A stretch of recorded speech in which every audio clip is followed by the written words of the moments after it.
Can't Hurt Me de David Goggins, ou 10 défis pour transformer votre vie. Ce que vous allez apprendre dans ce livre, c'est les clés pour développer votre force mentale, comment vous conditionner pour dépasser la douleur et l'adversité afin d'accomplir vos grandes ambitions. Alors, qui est David Goggins? David Goggins, c'est un ancien Navy SEAL. Il a été aussi ranger dans l'armée américaine. Il est aujourd'hui conférencier et motivateur. Il a écrit ce livre et il est surtout connu pour ce livre. Et il a battu un record de Guinness de traction, donc plus de 4000 en 17 heures. Donc c'est un sportif de haut niveau. Et il nous enseigne comment maîtriser son esprit, travailler dur et devenir ami avec la douleur, et comment ça peut nous aider à réaliser l'inimaginable. Il nous explique aussi comment transcender la pauvreté et les traumatismes de l'enfance, parce qu'il a eu une enfance difficile. Notamment, il a subi des maltraitances. Est-ce que vous savez vraiment qui vous êtes et de quoi vous êtes capable? Vous avez sans doute une réponse à ces questions, mais ce n'est pas parce que vous croyez que quelque chose est vrai que c'est forcément le cas. On peut vivre dans le déni. Et il n'y a rien de plus dangereux que ça. C'est la zone de confort ultime. Ce qui vous empêche de vous voir tel que vous êtes dans la glace. Sans le savoir, on peut passer sa vie avec un bandeau qui nous cache la vue. Can't Hurt Me de David Goggins est là pour vous aider à enlever ce bandeau. La vérité est que nous faisons tous des choix par défaut qui peuvent nous limiter. Le cerveau humain est ainsi fait. Il a besoin de prendre des raccourcis et de créer des automatismes pour économiser de l'énergie. Le problème, c'est qu'en faisant ça, si on n'est pas vigilant, on peut tout simplement s'auto-programmer à l'échec. Pour qu'un changement durable se passe, il faut mettre en place de nouvelles manières de penser et d'agir. Vous pouvez recabler votre cerveau correctement en ayant de bonnes habitudes. Oubliez les discours de motivation, faites des choix difficiles aujourd'hui et vous n'aurez plus à écouter les gourous de la motivation. Pour opérer ce changement, il vous faut rechercher la douleur, tomber amoureux de la souffrance et finalement devenir une version améliorée de ce que vous êtes. David Goggins nous dit que l'on vit le plus souvent qu'à 40% de nos capacités réelles. Nous avons tous la capacité d'être meilleurs, mais peu finalement fournissent l'effort nécessaire pour atteindre les 100% de leur potentiel. Il y aura toujours 1% d'entre nous qui sont prêts à faire le nécessaire pour défier les statistiques et réussir malgré le peu d'avantages qu'ils avaient au départ. N'importe qui peut devenir une personne totalement différente et réaliser ce que les soi-disant experts prétendent impossible. Mais cela demande beaucoup de cœur, de volonté et un mental d'acier. Héraclite était un philosophe grec du 6e siècle avant Jésus-Christ. Il nous éclaire sur cette idée d'excellence. Pour cela, il prend la métaphore de la bataille. Et il dit : sur 100 hommes, 10 ne devraient même pas être là. 90 ne sont que des cibles. 9 sont de vrais combattants, et nous avons la chance de les avoir, car ils font la bataille. Mais il n'y a qu'un seul et unique guerrier. À partir du moment où vous prenez votre premier souffle, vous devenez éligible à la mort. Vous devenez également éligible pour trouver votre grandeur et devenir le guerrier unique. Mais c'est à vous de vous équiper pour la bataille qui vous attend. Vous êtes le seul à pouvoir maîtriser votre esprit, ce qui vous permettra de vivre une vie audacieuse, remplie d'accomplissements que la plupart des gens considèrent comme hors de portée. Il est temps d'entrer en guerre contre vous-même. David nous propose 10 challenges destinés à vous transformer. Dans le premier chapitre, il nous explique qu'il aurait dû être une statistique de plus s'il n'avait pas fait le choix d'un changement radical. Votre premier défi va consister à faire l'état des lieux des cartes que vous avez eues en main à la naissance. Il va falloir être honnête, très honnête. Il faut que ça fasse mal. Il faut regarder la vérité en face. À quel genre de conneries est-ce que vous avez été confronté en grandissant? Est-ce que vous avez été battu, maltraité, intimidé? Est-ce que ça vous est arrivé de vous sentir en insécurité chez vous, parmi vos proches? Ça peut être l'inverse aussi. Peut-être que vous avez grandi avec tellement de soutien et de confort que vous n'avez jamais ressenti le besoin de repousser vos limites. Et aujourd'hui, quels sont les facteurs actuels qui limitent votre croissance et votre réussite? Quelqu'un vous met des bâtons dans les roues, au travail ou à l'école? Est-ce qu'on vous sous-estime? Quels sont les obstacles que vous devez surmonter en ce moment? Utilisez un cahier ou un ordinateur et écrivez les réponses à ces questions. Dans le chapitre 2, on nous parle d'un rituel qui fait mal. David raconte: je me rase le visage et le cuir chevelu tous les soirs. Je parle fort et je suis réaliste. Je me suis fixé des objectifs, je les ai écrits sur des post-it et je les ai accrochés sur ce que j'appelle maintenant le miroir de responsabilité. Car chaque jour, je devais me tenir responsable des objectifs que j'avais fixés. Au début, mes objectifs consistaient à soigner mon apparence et à accomplir toutes mes tâches ménagères sans qu'on me le demande. Bon, pour cet exercice, il faut que vous preniez l'habitude de vous parler comme le ferait un sergent ou un colonel, donc un supérieur à un subalterne. Par exemple, vous pouvez dire: fais ton lit, remonte ton pantalon, fais du sport, etc. Acceptez cette nouvelle habitude, car la seule façon de changer est d'être honnête avec soi. Si vous ne savez rien et que vous n'avez jamais pris l'école au sérieux, dites-vous que vous êtes stupide. Mettez-vous en tête que vous devez vous mettre au travail parce que vous êtes à la traîne dans la vie. Personne n'aime entendre une vérité dure. Individuellement ou en société, nous évitons ce que nous avons le plus besoin d'entendre. Recherchez l'inconfort. Faites ce que les autres ne font pas. Allez courir sous la pluie, même si vous n'en avez pas envie. Ensuite, il y a un deuxième défi, et ça consiste à coller sur votre miroir, ou ailleurs, du moment que c'est visible, des post-it, sur lesquels vous allez inscrire vos objectifs de manière précise. Par exemple, si vous devez perdre 5 kilos, vous allez dire: cette semaine, je perds 1 kilo.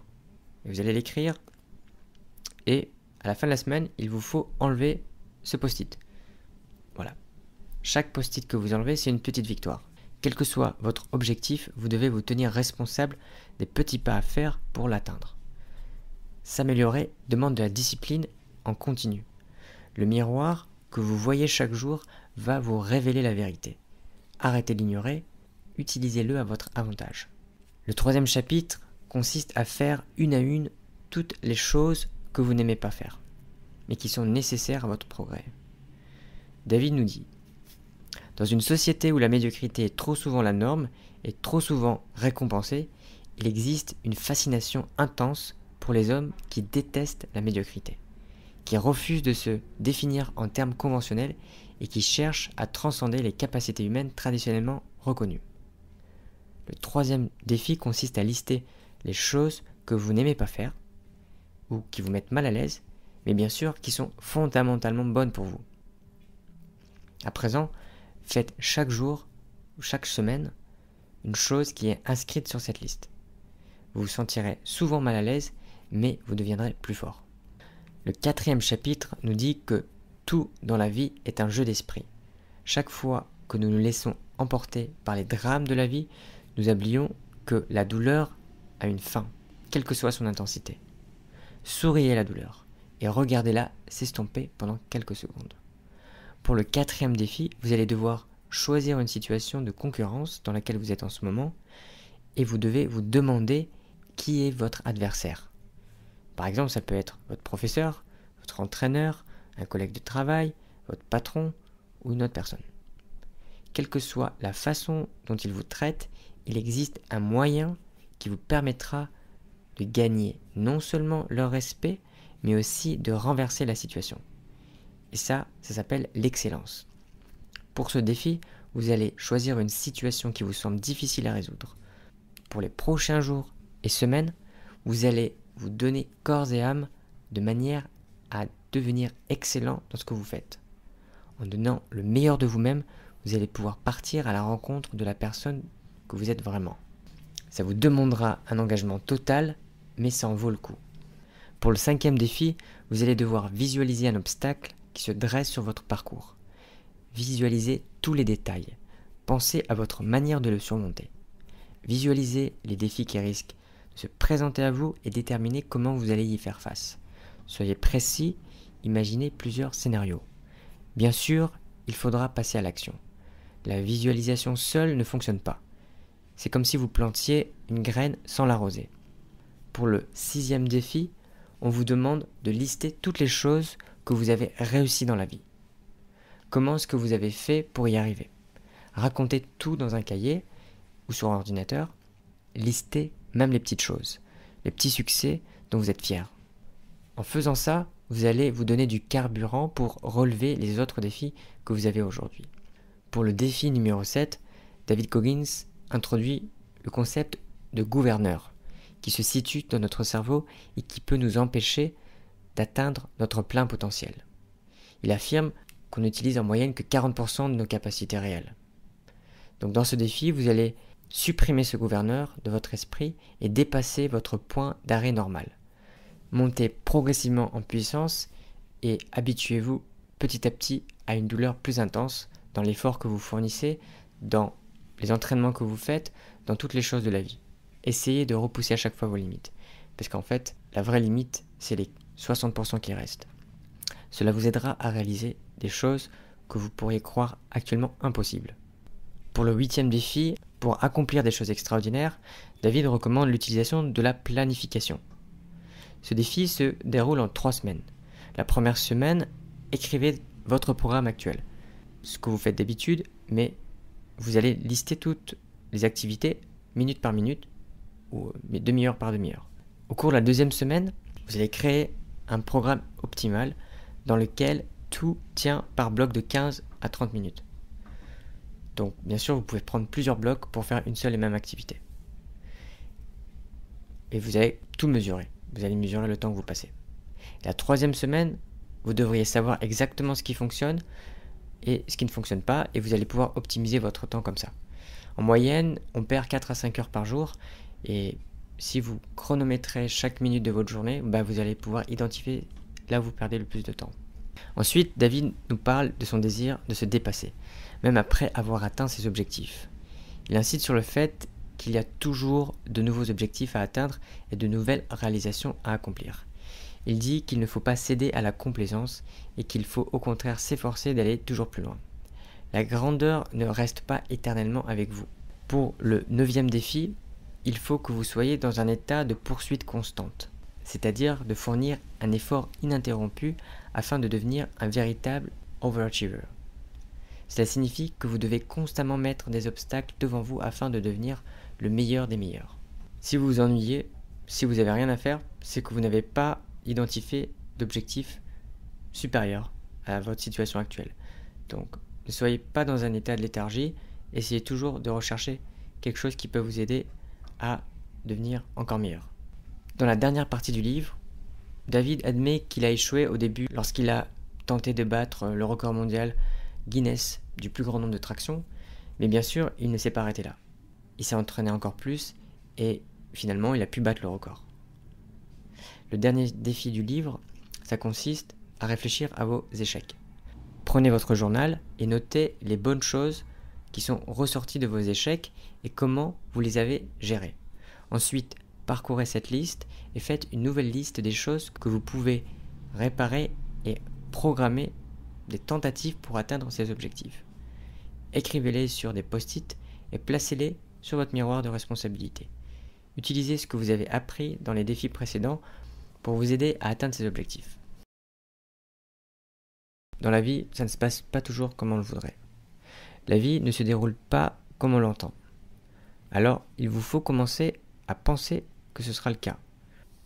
Au lieu de vous concentrer sur ce que vous pensez mériter, déterminez ce que vous voulez et soyez prêt à payer le prix nécessaire pour l'obtenir. Oubliez les solutions miracles. Notre culture est devenue accro à la solution miracle, au life hack, à l'efficacité. Tout le monde est à la recherche de l'algorithme d'action simple qui permet de réaliser un maximum de bénéfices avec un minimum d'efforts. Il est indéniable que cette attitude peut vous permettre d'obtenir certains des attributs du succès si vous avez de la chance, mais elle ne vous mènera pas à la maîtrise de soi. Si vous voulez maîtriser l'esprit et supprimer votre gouverneur, vous devez devenir dépendant du travail acharné. Car la passion et l'obsession, voire le talent, ne sont des outils utiles que si vous avez l'éthique du travail pour les soutenir. Ne tombez pas dans le piège séduisant des astuces de vie rapide. Vous devez apprendre à exploiter le talent, le travail acharné, la passion et l'obsession pour poursuivre sans relâche vos objectifs. Pour y parvenir, vous devez maîtriser votre esprit.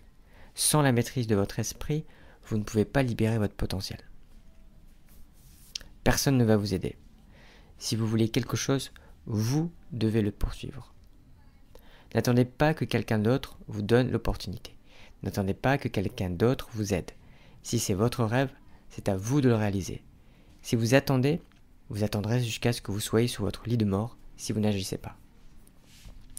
Calmez votre esprit. Lorsque vous êtes prêt à abandonner, gardez le cap. Voyez jusqu'où vous pouvez aller. C'est probablement plus loin que vous ne le pensez. Et si vous n'abandonnez pas, vous endurcirez votre esprit. Cela vous aidera lorsque les choses seront difficiles. Vous apprendrez à travailler dur, même si vous n'en avez pas envie. Cela portera ses fruits sur votre chemin. Tout repose sur vous. Vous devez maîtriser votre esprit, vous êtes le seul à pouvoir le faire. Pour accomplir des choses que les autres considèrent comme irréalisables, il vous faut d'abord maîtriser votre esprit. Sans cela, vous ne survivrez pas à la bataille qui vous attend. Vous pouvez, comme d'habitude, télécharger cette carte mentale en cliquant dans le lien dans la description. Passez une bonne soirée et à bientôt.